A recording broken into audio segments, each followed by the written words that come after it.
Morning বন্ধুরা। যখন সকাল সকাল উঠবে গলাটাও ধরে ধরে আছে, একটু চা খেতে ইচ্ছে করবে, তখন নিজে নিজে করতে তো ভালো লাগে না, তখন মনে হয় কেউ যদি করে দেয়। কি আর করা, একাই করতে হবে।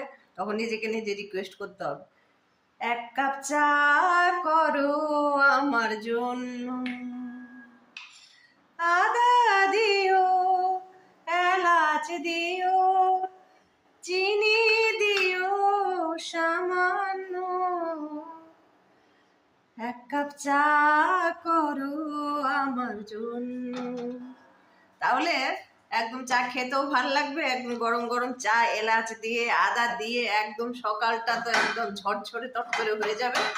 তো খান আমার মতো, আর ঘরে লোক থাকলে অন্যকে দিয়ে খান। ভালো থাকবেন সবাই। ঠিক আছে, আমার চা হয়ে গেল, একদম গরম গরম ধোয়া উঠছে চায়ের। আমি খেয়ে নিই। টাটা।